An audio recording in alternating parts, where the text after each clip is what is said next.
Welcome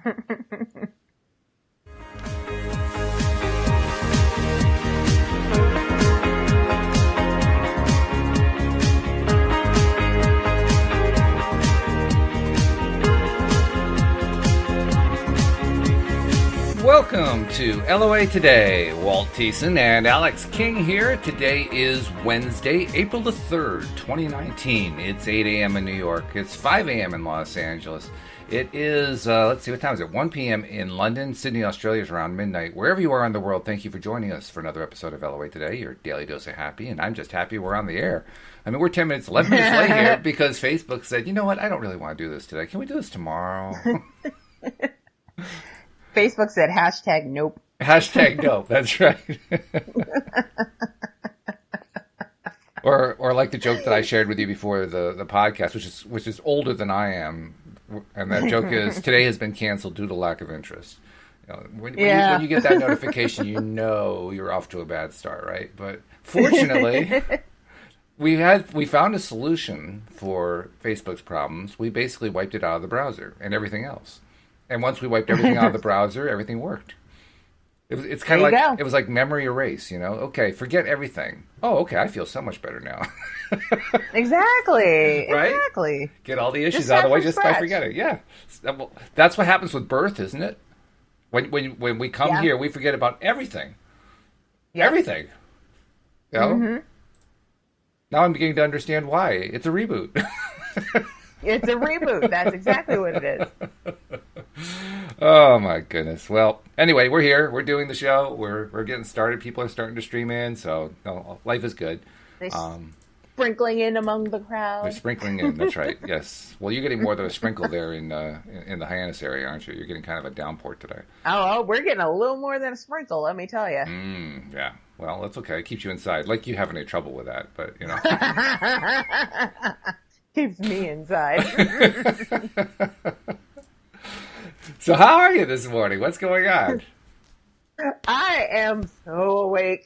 So awake. I've been counting down the hours until it was time to start the podcast. That's how awake I am. Wow. Poor Alyx. Her medical team neglected to leave her sleeping stuff so she could... The little chance that she had to get a good night's sleep disappeared entirely because she couldn't even take that. So, Nope.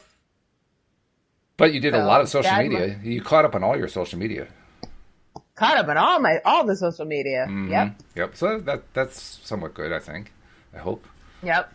Although these did days, a little shopping. These days, you never. I mean, we were talking before about how there's always something to complain about, and always.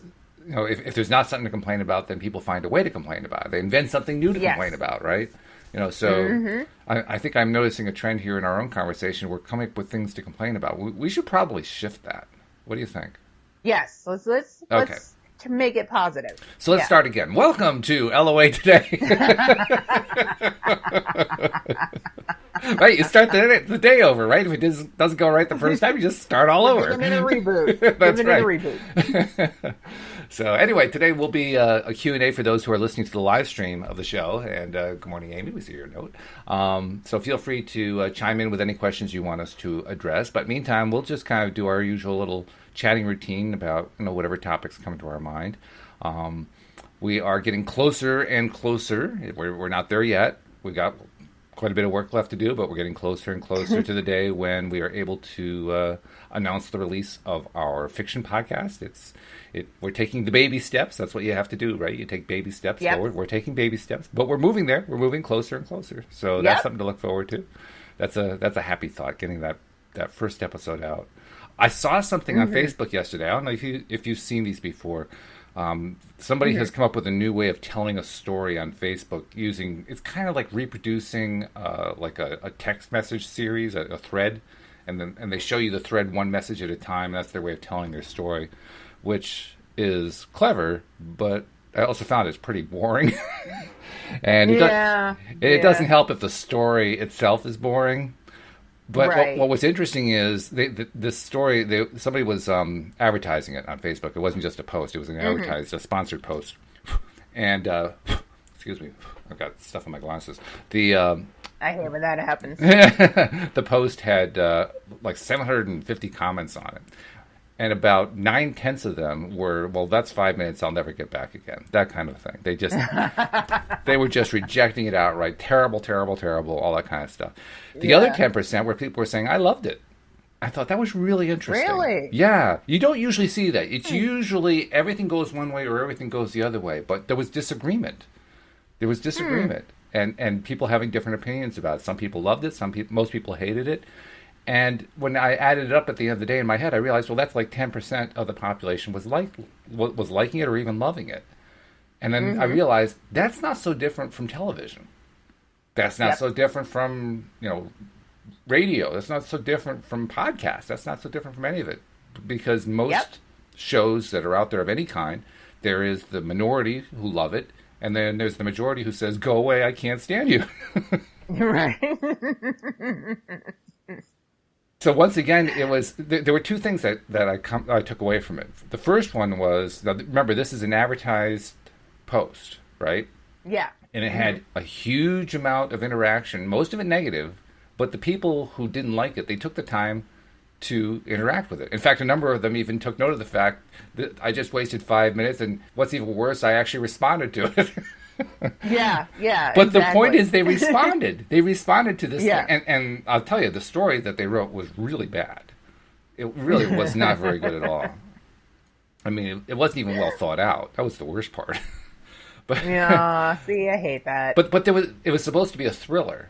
It was supposed to be a story. Oh. It was supposed to be a story about how somebody had framed somebody else for murder, and was kind of bragging about it to the person that they're talking to, and bragging about it in a way that basically says you can't do anything about it, and you or your friend are going to be the prime suspect. It was that kind of a deal. Excuse me. Yeah. So I mean, the premise sounds on the surface like it's pretty good, but when you actually read it, it's like, oh, come on, just keep it moving. This is so slow. It was not. It didn't get the suspense going, like you thought it would. It just didn't. It just didn't work. And I think that's what people were reacting to. And yet, it still had a significant proportion of the population who reacted well to it. That's basically the same thing that I saw with that company that put out a whole bunch of podcasts called Gimlet. They sold their podcast to Spotify for a huge amount of money. And many of those, I mean, I can't say I previewed all of them. I previewed a handful of them. But the ones the handful that I previewed, they sucked too. They really weren't very good. They just weren't very good at all. I mean, the best one, it wasn't really good, but the best one was the story of a woman who goes to work for a company that's like Alexa or Siri, one of the artificial intelligence voices, and come to find out that behind the artificial intelligence, there's really no artificial intelligence. It's just a whole room full of people answering the questions. That was the big, reveal. And I thought to myself, that's the best you can come up with? Really? Not with the stage at where TV shows and other shows are at today. That's not even up to par. Like, you got to get it together. But apparently it is up to par. I mean, it's sold as part of a package for $230 million. That's a pretty good par. I don't understand. I mean, where's our check? Yeah, right? Well, that's what we're working toward, right? We're trying to put out a show that we think is going to be popular. Of course, we could be wrong. We could put it out there and everybody says, well, that was 5 minutes. I'll never get back. You never know what you're going to get. But the point is they responded to it. They responded to it, yeah. Well, actually, I think the bigger point is we'll like it. We're going to put out something that we like, that we think is good stuff. And, if nobody else likes it, then, okay. As long as we're happy doing it. That's the bottom line. That's the bottom line. Mm-hmm. Yeah. So, good on us. People are still filing in, saying hello and so forth, but nothing really coming into questions. So why don't we do one of our Q&A round robins where I come up with a question, you come up with a question, and we'll just, see what we can figure out that way. Sound good? Okay. All right. So let me see what I got here. Well, I got the first one for you. The first question is... good. Okay, you wake up in the morning, and it's thundering and lightning out, and the day does not look good. It looks pretty bleak from a weather perspective, and you're not Alyx King, so you actually do like going outdoors, but today you can't go outdoors, and it's getting you down. What do you do? See, I'm the wrong person to ask, because that's a nap day to me. That is what I like to call snuggle weather. Snuggle weather. You find someone to snuggle with, and you snuggle all day. I love it. That is great. Snuggle weather. Okay, a new term has been introduced into the lexicon. I like it. Very good. Yep. Put that on a t-shirt. Hashtag snuggle weather. But still, this is about challenging you. So I'm challenging you to kind of think outside your comfort zone. Okay, so you have to think like somebody who doesn't prefer to stay indoors. Okay, so say like today. So today, someone who has to get up and go to work. Yes, or go out and do something that they enjoy. Maybe it isn't something they have to do. Maybe they wanted to do something. Maybe today was the day where they were flying to Disney World. Maybe today was the day they were going to go, up to the north and do some skiing. Well, there's not much snow left up there, but maybe go someplace where there's some skiing. Maybe they had some fun activity they had in mind, and they can't do it because it's raining.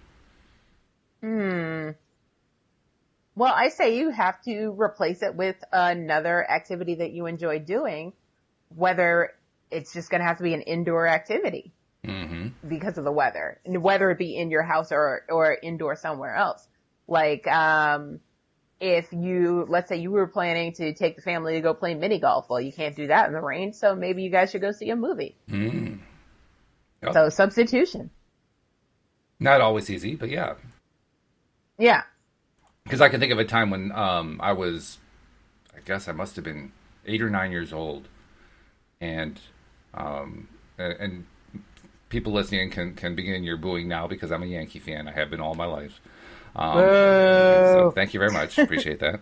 Well, we have people from all around the world, so some people may not even know what a Yankee is. That's true. Well, actually, no, I think most people know who the New York Yankees are. They may not know what the game of baseball is, but they know who the New York Yankees are because everybody's heard of that. True. Yeah. But anyway, I was 8 or 9 years old, and I was going to my first Yankee game. Actually, I think it was the second one. My second Yankee game, and we drove. It was a 165-mile trip by car. Drove the trip, got to Yankee Stadium, got into our seats, and it started to rain. No! And it kept raining, and the game got rained out. Aww. And I was the most disappointed little 8 or 9-year-old you can imagine. And yeah. My father and my grandfather were with me, and they were both trying so hard to cheer me up, and I was inconsolable. Because I've been looking forward to this sporting event for weeks, literally for weeks. Yeah. Now, most of us, when we get to adulthood, we can handle it a little bit better than an 8 or 9-year-old can. But nevertheless, well, except for Alyx. I don't do well with change. You don't do well with change. Okay, yeah, that's fair. But what can you tell to somebody? What can you suggest to somebody to help them cheer up? Buck up, Buttercup.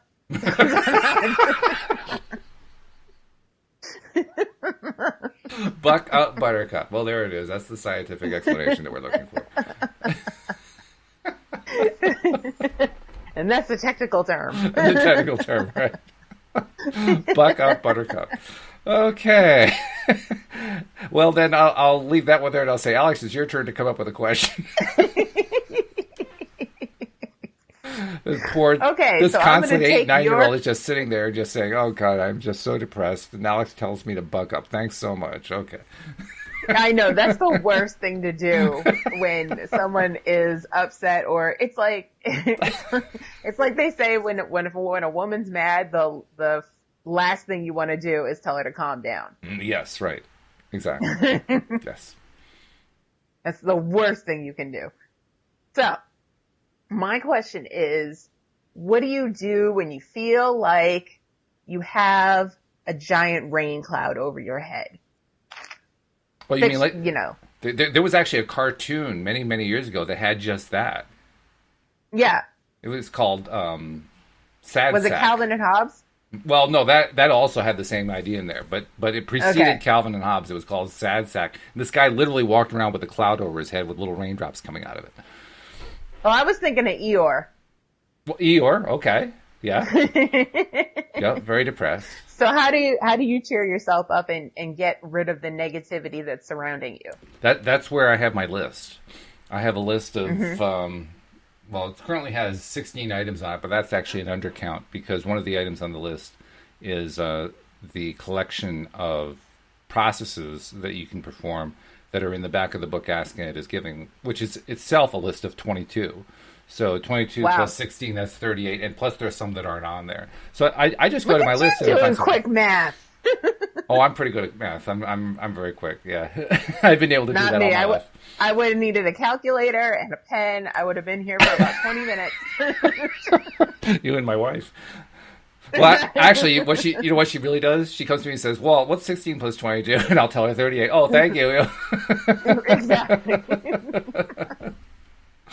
I'll be like, hold on, let me get the calculator app on my phone.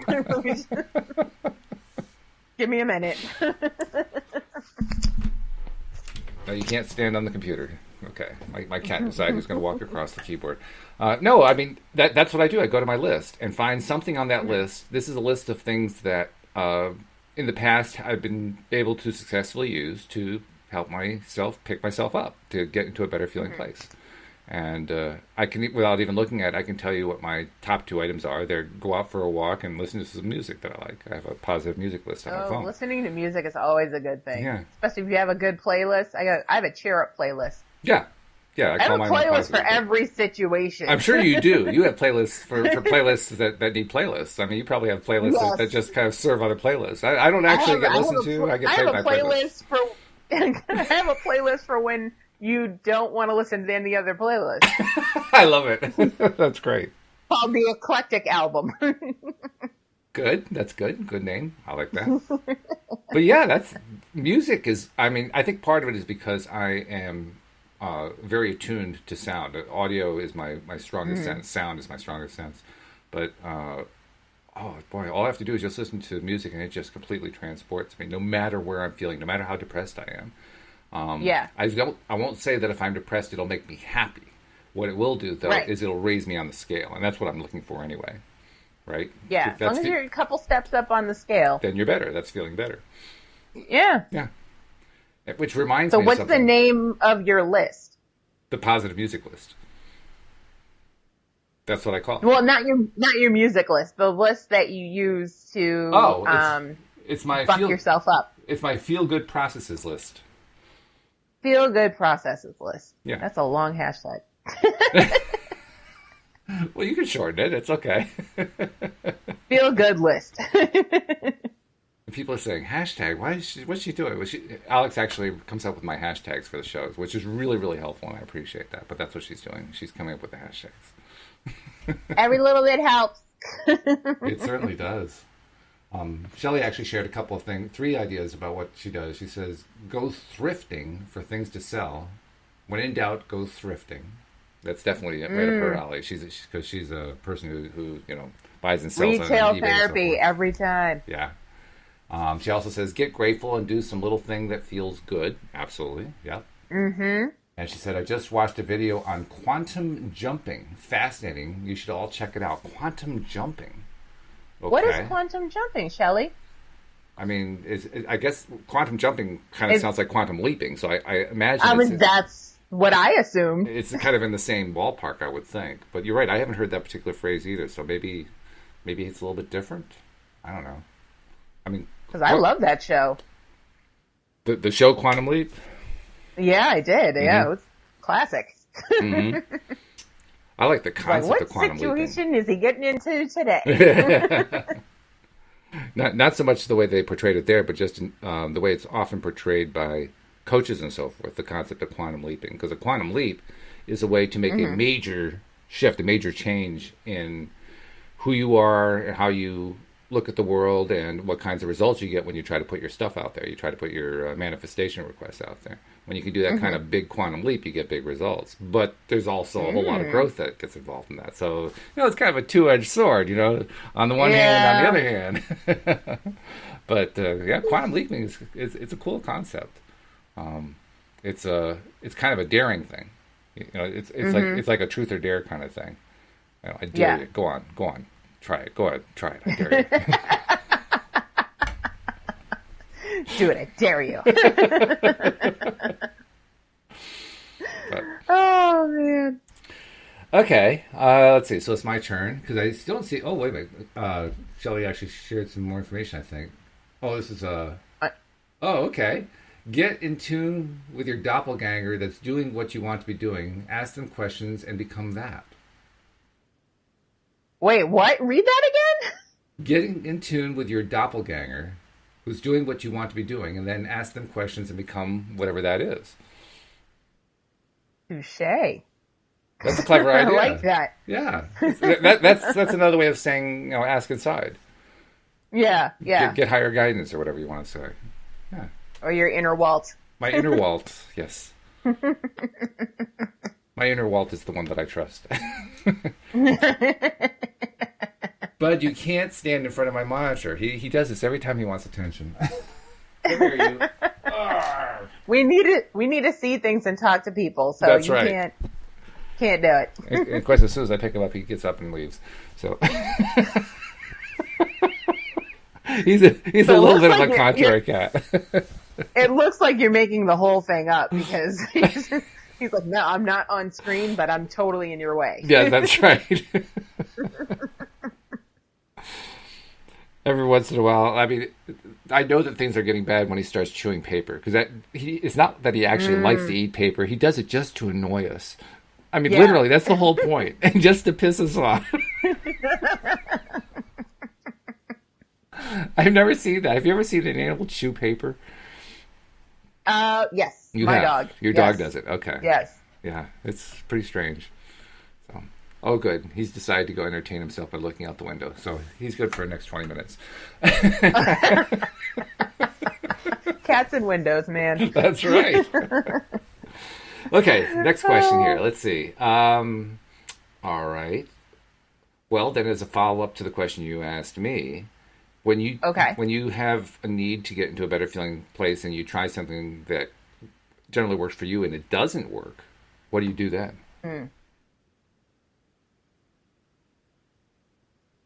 I do a reboot. I go back to bed and start over. Start all over again. Yeah. I'm like, nope, today's canceled. I'm back to bed. And then I get up and I'm like, no, what I really do is I distract myself with different tasks. So chores that need to get done, things I need to do throughout the house, keep myself busy, try to keep my mind off the racing thoughts and the other things that are bothering me. And, right. Yeah. Yeah. No, I know exactly what you mean. Believe it or not, this sounds strange, but I can't say it's one of my favorite things to do, but it's one of my more effective things to do is to wash dishes. Because washing dishes is such a mindless activity, and it kind of forces you to go into that mindless mode that it clears your mind of whatever the crap was that you were dealing with. Yeah.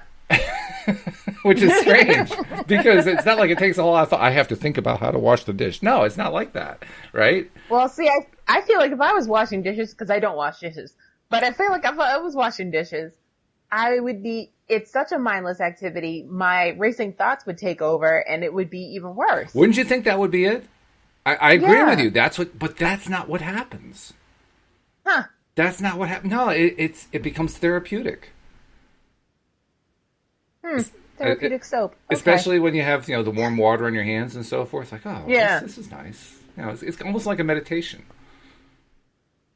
I forget what that's called. It's a thing they tell me to use in therapy. It's like you're supposed to focus on when you're in the middle of a panic attack, they want you to take like an orange from the freezer. Like you're supposed to keep an orange in your freezer. I don't know why. And you're supposed to squeeze the orange and you're supposed to feel the orange and you're supposed to feel how cold it is and the pressure of everything about it. It's kind of like that, but I forget what it's called. It's called keeping the orange frozen in the freezer, isn't it? No. Oh, God. No, it's... Yeah, that's orange in the freezer therapy. That's it, yes. I like that name. That's a good name. It could be grounding, like a form of grounding. Okay. Well, so, when you're grounding yourself, you're like, okay, my feet are on the floor, my hands are touching my thighs, and that type of thing. So maybe it's that. I don't know. I'm gonna have to ask my therapist to get back to you on that. Okay, that's fair enough. like, what's that orange thing you told me The to orange do? thing, right? Yes. Oh God. All right. Well, the orange thing aside, what I would recommend is you might want to try doing some dishes. Maybe it'll help you go to sleep at night. All right, so It's a soap therapy. meditative practice, you know. Plus, you'll shock the hell out of your mom. She won't know what to do. Yeah, I know. She won't. She'll be like, "I'm sorry, what happened here?" She's like, "Who came over?" Because their dishes are washed. Who are you, and what have you done with my daughter? Oh, she does that when I do spring cleaning. Because when Oh, I is do that spring right? cleaning, like my OCD takes over, and I like Ah. super organize everything. Well, then there are benefits to OCD. There are benefits to everything. Oh yeah, oh yeah. There's a positive and a negative to everything. It's all in how you look at it. Maggie replied to Shelley, who had posted a YouTube video link that I can't go look at right now. She says, perhaps Alyx and Walter referring to mindfulness or insight meditation. Okay, I'll buy that. Seems legit. I mean, it's okay with me. Yeah. I always thought of mindfulness as just, staying present. But maybe that's part of what this whole dishwashing meditation is. It's just staying present. Yeah, well, it's focusing on it's being mindful of what's in your hands. Mm-hmm. So the orange therapy or the soap therapy and yeah, so yeah, mindfulness. Yeah, okay, I like it. That's what I'm going with.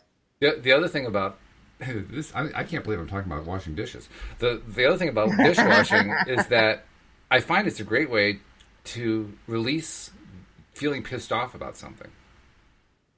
Really? Yeah. Yeah. So if something's really bugging me, some situation in an exchange I had with a human or something like that, and I go wash some dishes, it's like I'll be scrubbing them off the dish. Okay. Going down the drain with you. Goodbye. Turn on the disposal. I mean, So it's like writing an email and then deleting it? yeah. It's kind of like that. Yeah. Yeah. Mm-hmm. But without the computer. Yeah. Yeah. It's the offline version. Yeah. And you now have clean dishes. So And you have clean dishes. it's a It win-win. works. Yeah. It is a win-win. So, whose question was that? I forget. I don't remember. I don't think I know either. I think actually we're up to your question. I think you have a question coming up next. So Okay, let me see. See what you got.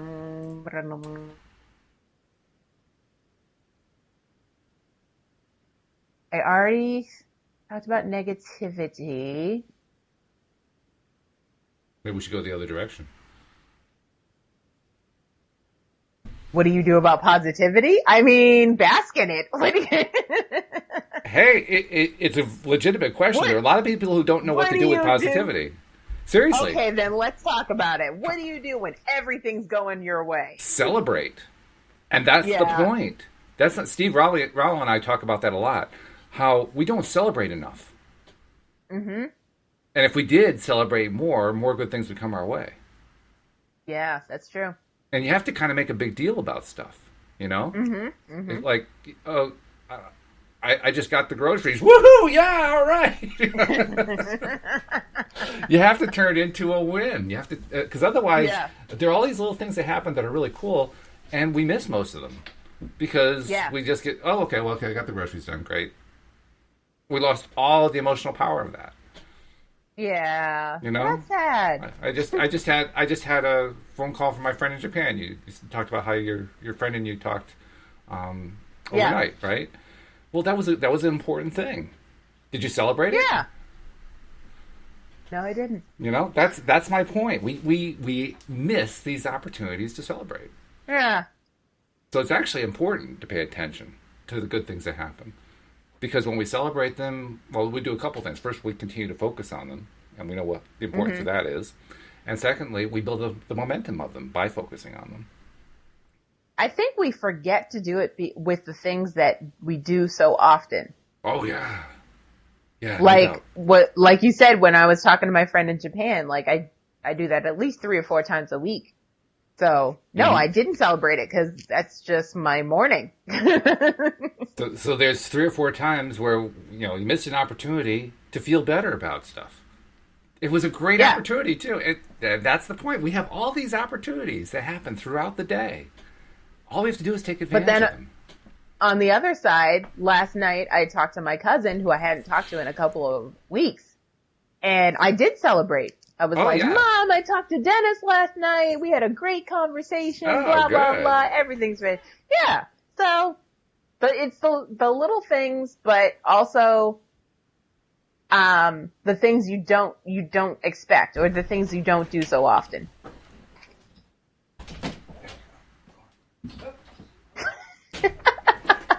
Push the cat out the door. It's a catastrophe. It's catatonic is what it is. That cracked me up. I should have been an only child, my mother says all the time, because I crack myself up. Well, there actually some famous comics were only child. Robin Williams. You have to make your own entertainment. Robin Williams didn't have any brothers and sisters. Mm-hmm. So he had his toy soldiers and so forth, and he made up games for them to play and conversations for them to have, and sometimes that's why he was such a good impressionist, because he had nobody to talk to. Yeah. Sometimes the therapist would cock an eye and say, "What is going on with that child?" Oh, I would have killed to have been his therapist. Oh, I would have died. Oh. It reminds me of what James Lipton said about him. James Lipton, who does Inside the Actors Studio on Bravo. Yep. He had Robin Williams on. It's one of my favorite. I have a recording of that appearance. Oh, do you? Oh, it's wonderful. That's one of my favorite. That's on my list, actually, of things to do when I need to cheer myself up. Just listen to the first 7 or 8 minutes, because he's pure Robin for the first 7 or 8 minutes. James Lipton doesn't get his first question in until 8 minutes in. And he says it dramatically, "For my first question." And Robin replies, "This is for $5. Oh my God.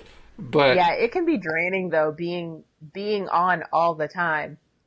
It wears you down. Oh yeah. And that's where the depression comes from, and all that other stuff that comes with it. It's a tough life. But the point I was going to make by bringing up James Lipton is that Lipton at one point asked him, what's actually going on? Are you actually thinking faster than the rest of us? What the hell is going on in there? Yeah. We usually are. We're usually 2 jokes ahead of everybody. Yeah, right. That's what made him so brilliant, because he could be 2 jokes ahead, but he was making it up as he went along. That's what was so cool about it. You know, and all he had to do was hear you say one thing. It would cue an idea, and he turned it into this long spiel. Like, oh, that was brilliant, just brilliant. Yeah. In fact, I'm remembering now when Lipton asked him that question and got a laugh at it. Robin turned into a professor saying, when we look at the history of humor, and he stands up like he's pointing at a chart. Here we see the Neanderthal. He's working with a Cro-Magnon, and the joke is, how many Cro-Magnon does it take to light a fire? And the answer is none. They don't have it yet. You just go.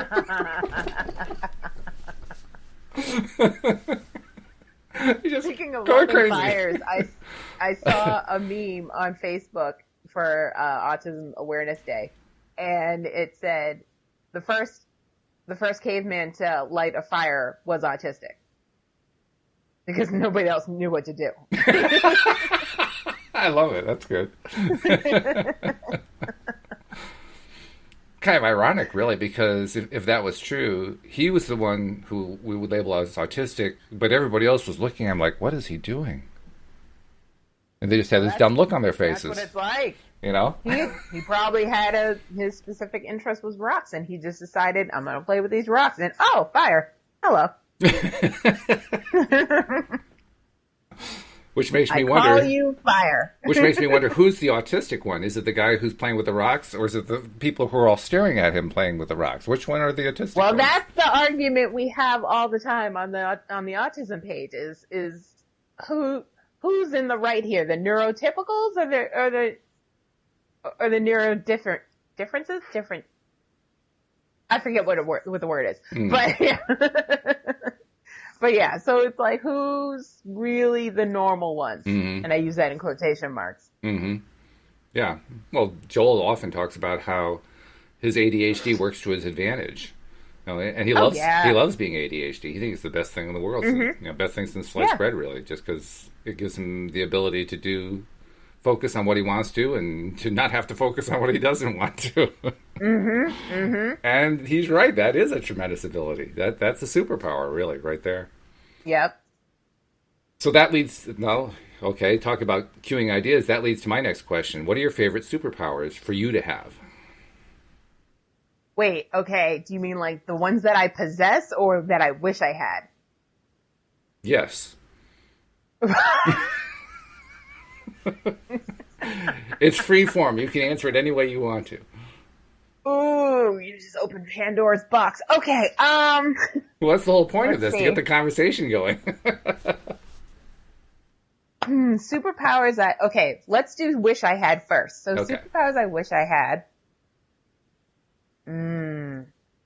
See, I always thought I wish I knew what people were thinking because I can't read social cues.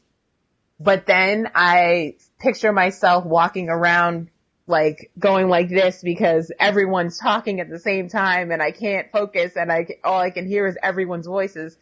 And so, I focus on the negative part of the superpower. So I'm like, maybe I don't want that one. So you want to be the female version of Mel Gibson is what you want to be, right? Because he was in the movie What Do Women Think or What Do Women Want or whatever it was. What Do Women Want? And they actually did What Do Men Want? Oh, did they? They did with Taraji P. Henson. I didn't know that. It was right. Yeah, it just came out this year. Like not even 2 weeks ago. It just came out. Oh, really? Oh, okay. All right. Yeah. Yeah. It was alright. But yeah, basically that situation. So but I assume later on you would learn to hone your powers and learn to control it so you can focus on one person at a time. Well, that's the ideal, isn't it? Yeah. Yeah. So I would like to be able to know what people are thinking. Okay. And let's see what else. Teleportation. Ooh. Yeah. Because I don't want to fly because I don't do heights. So just being able to be somewhere instantly, that'd be great. So someone who does astral travel, you don't want that. What you want is the Star Trek transporter. You stand on a pod and you end up on another pod. Yep. Exactly. And in between, you sparkle all over the universe. Well, I sparkle anyway. So. There you go. So it's right. It's right in character, right? Exactly. And probably to be able to predict the future. That would be my third one. Well, anyone can predict the future. That's not the problem. The problem is getting it right.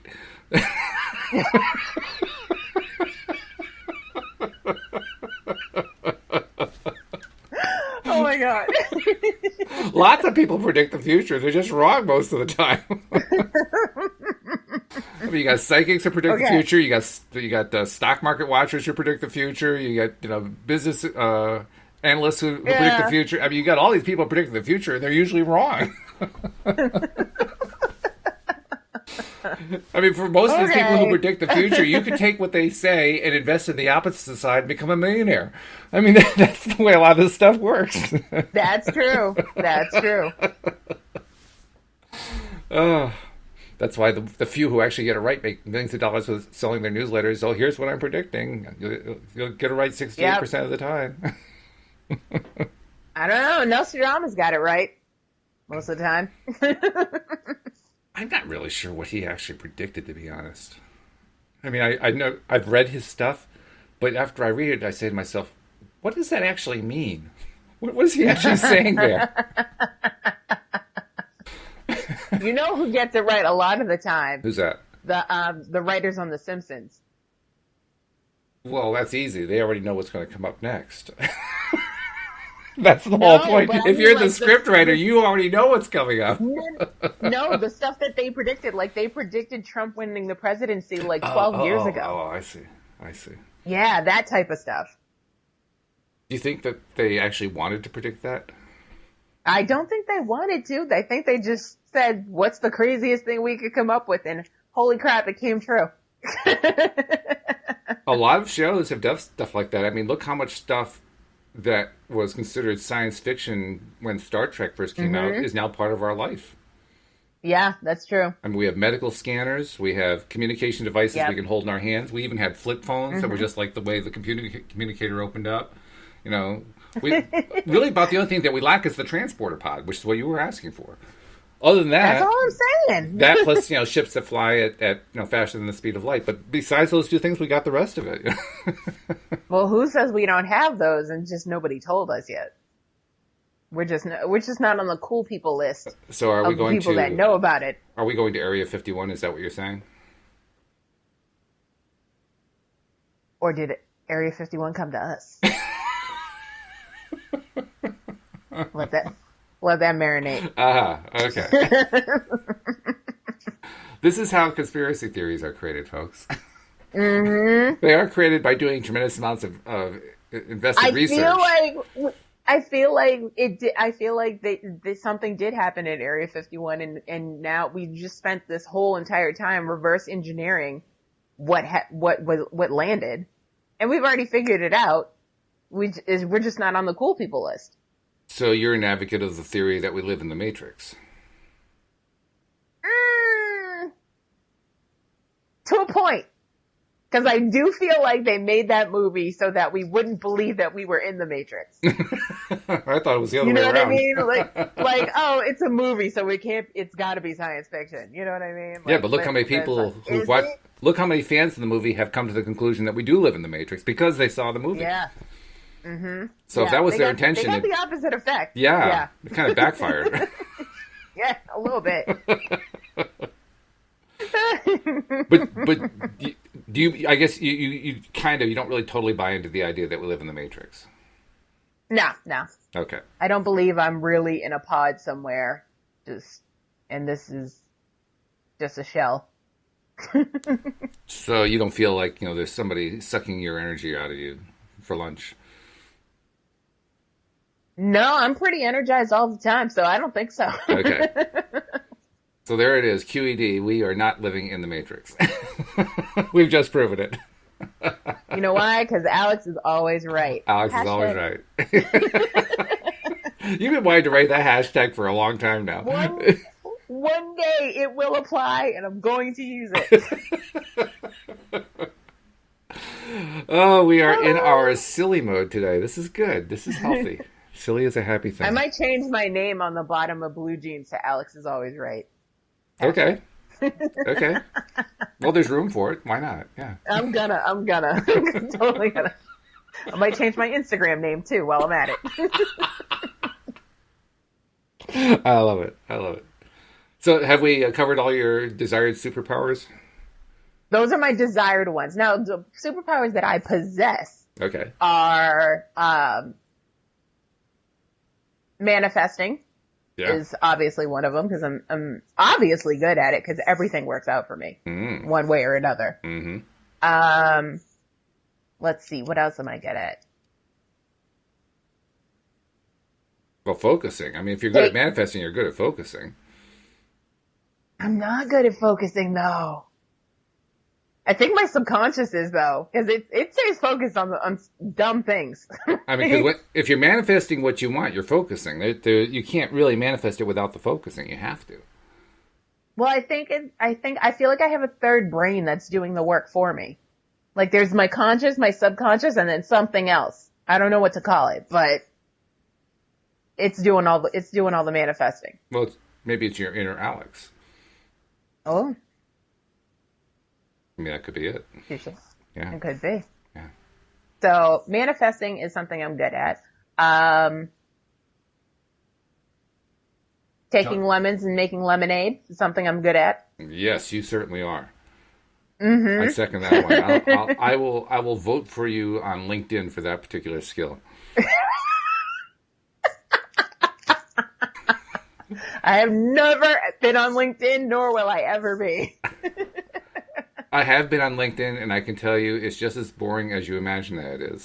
It is boring and so annoying. I was like, no, I don't want to come to your seminar about about your pyramid scheme. I really don't. No, I don't want to make $200,000 in a week.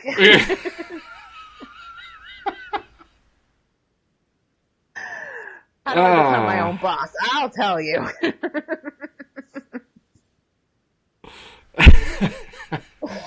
This is actually a good message for internet marketers who think that they found the next cool way to make $1 million.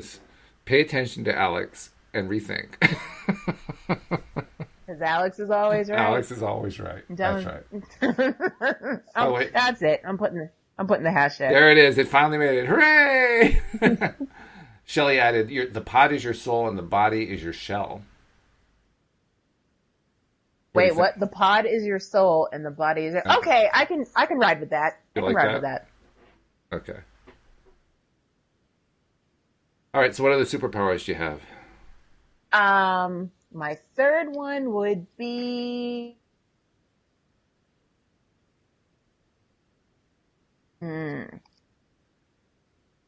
Well, actually, with those first two, you can do anything. So that really is all any superpower person needs. I know. I am pretty great. Other than being able to transport oneself on demand, which is a cool one. I like that one. You see, that's what I'm saying. There'd be no need for traffic. I mean, life would be so much simpler. Alyx would never have to go outside. We basically are doing it right now with video chatting. So kind of, yeah. In a way, I'm technically in your office right now. This is true. Yeah. And you're in my bedroom. Yep. Yeah.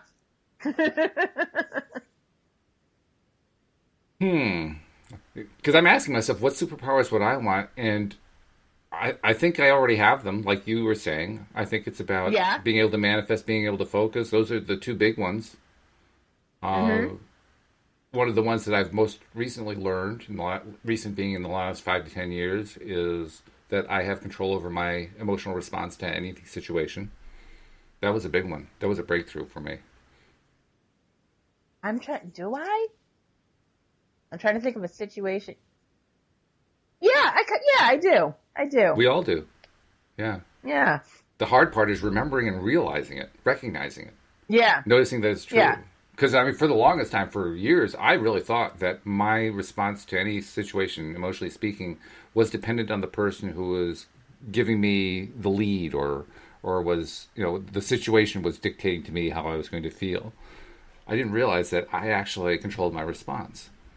I thought maybe, every once in a while, maybe I might get something that I wanted in terms of a response, but usually it was outside my control. And then one day, after reading some Abraham Hicks, I tried applying the idea, and to my amazement, I was able to choose a different response from what the scenario I was dealing with would normally tell me to engage in. It's like, whoa. And from that day to this, I've been doing podcasts trying to learn how to stretch that skill.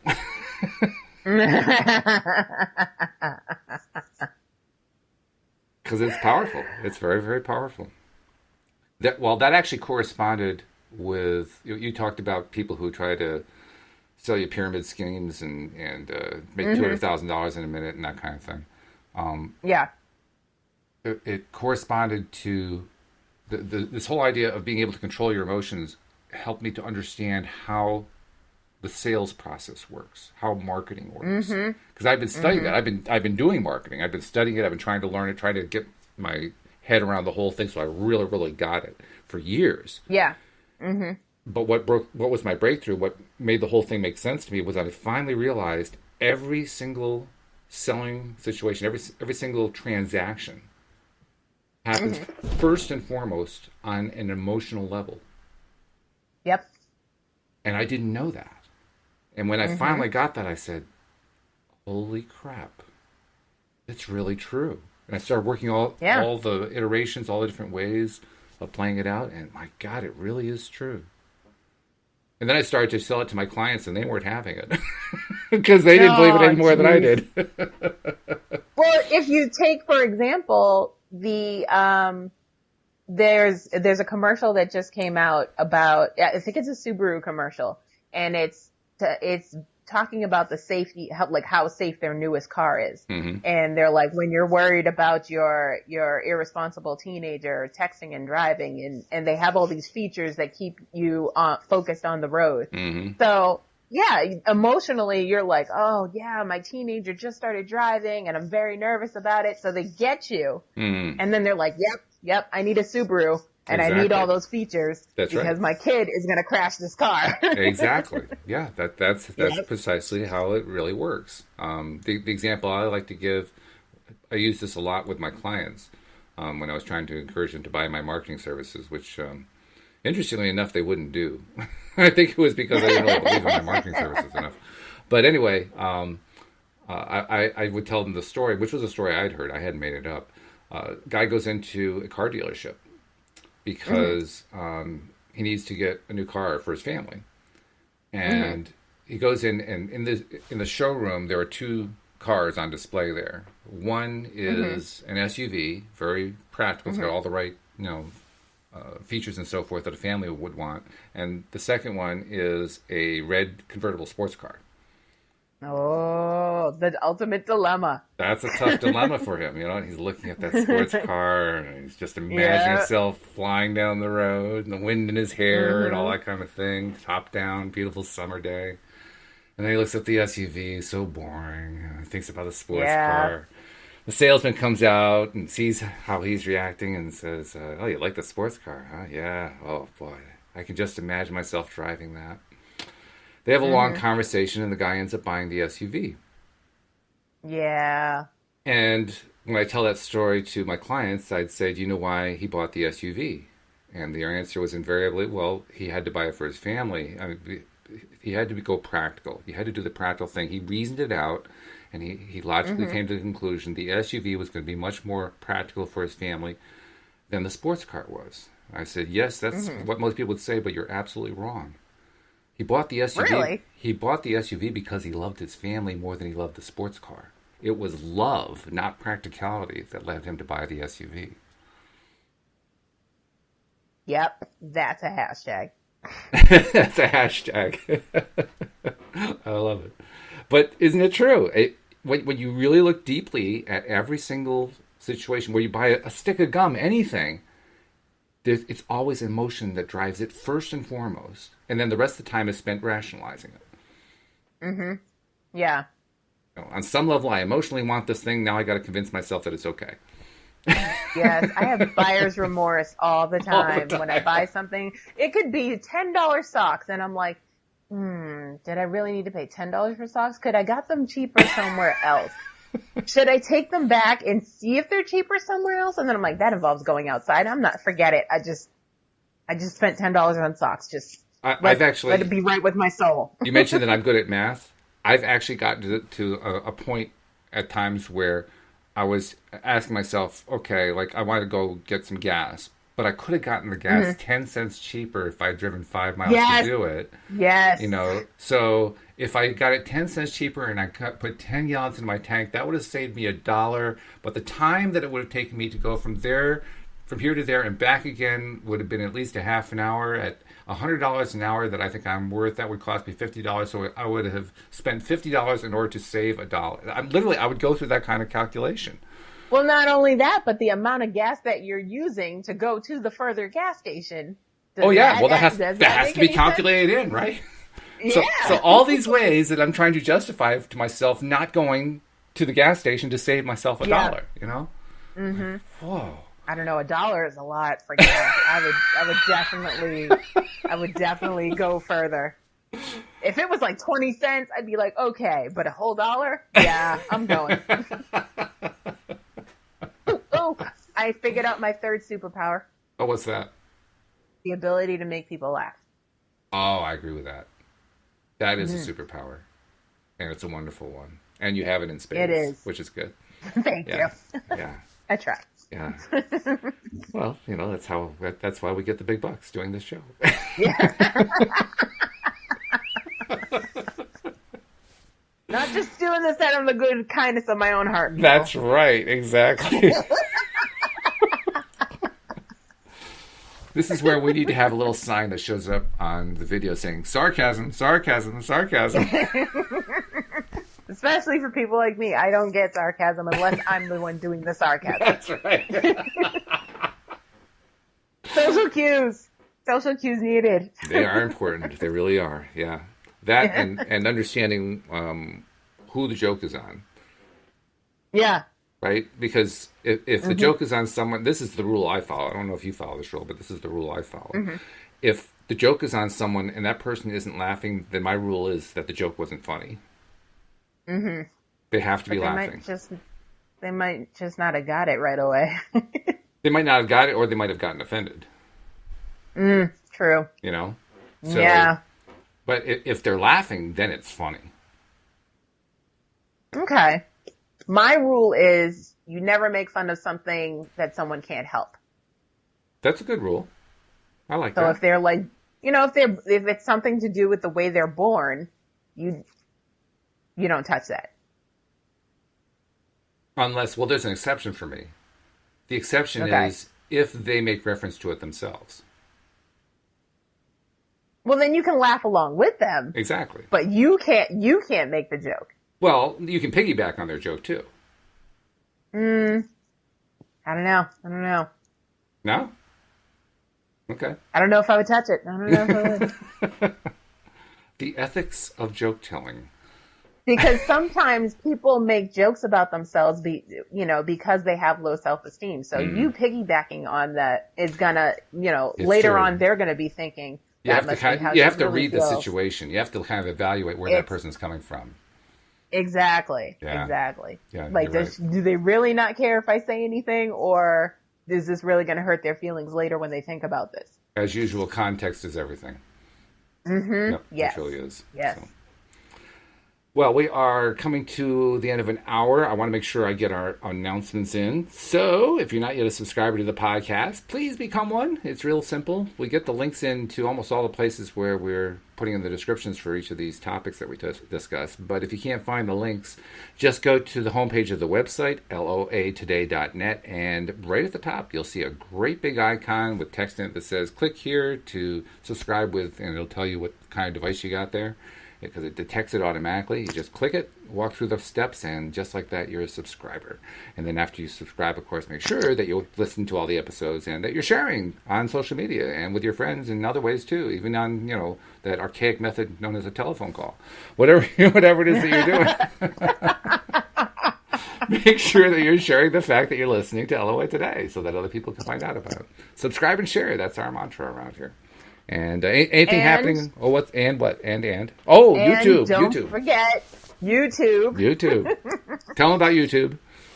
Okay, so if you want to rewatch this, or if you want to watch this for the first time, go to YouTube and look for LOA Today podcast videos, and subscribe, and hit that little bell next to the subscribe button, so you'll be notified every time we do an episode. It's a cool feature. Once you told me about that one, I said, I'm glad they have that. I wish they explained it better, but I'm glad they have that. That's good. Yeah. Well, I just clicked it one day, and I was like, what does this do? Which is what they counted on. Yeah. That's what the developer counted on. He was hoping that people would click it and say, oh, well, that's pretty cool. Yeah. That's what a programmer calls an Easter egg. Ooh, look what that does. Any news about Spoiler Alert? Anything coming up that people should know about? I believe either today or tomorrow I'm doing my interview with a Supernatural fan who went to the Vegas convention. Ooh. Which is the first convention after the announcement of the cancellation. So there were lots of tears in the room and lots going on. So I'm excited to hear from her and, just talk about how we feel about the show ending in general. Mm-hmm. Okay. Even though we have another year, but still, we're still coping. So they didn't call it the Supernatural Wake, right? I mean, it might as well have been. Like, we're all in mourning right now. Did everybody wear black, Probably. Yeah. veils over the head and so forth. I saw clips of the actors that were actually crying on stage. So Wow. when they started talking about the ending, yeah. Yeah. Well, when you've been on as long as they've been on, what'd you say? 15 years that show's been on. Yeah. Yeah, 15 years. That's a long time. Yeah. Yeah. A lot of mojo built up under that one. A lot of positive momentum, and for some people negative momentum, but mostly positive because now the fans get to play all the old episodes again, right? Reruns. I mean, we were doing that anyway because we do that every day. Okay. So that activity doesn't go away. That's what's so cool Hopefully. about recordings. I mean, there are people who have long since been moved on, transitioned to the other realm, but we can still see their movies. You know, That's true. John Wayne is true. as alive today as he was 50 years ago. Yep. Amazing. So anyway, we will be doing the Neville. Today's Neville Day for people who are Neville Goddard fans. So this afternoon, Cindy Chavez and I will be talking about Neville Goddard. Join us for that. And then Alyx and I meet with Tom Wells on Friday. So looking forward to that. And I'm promising you, Alyx, I told you yesterday after the podcast, and today is my day to really start doing the next part of that script and actually seeing if we can get the script put together. Because once we have a script, then we do our casting. And we even have somebody who reached out to us who wants to be a cast member. I told you about that one, right? Yes, if you would like to be a cast member, please contact us. Please DM us. Absolutely. Yeah, so people are already volunteering. That's good. That means that we're starting to tap into the zeitgeist. Yes. Good stuff. All right. Well, anyway, thank you, Alyx. Thank you to our live stream audience. Thank you to our podcast audience as well. We'll see you all next time here on LOA Today. Goodbye, everybody.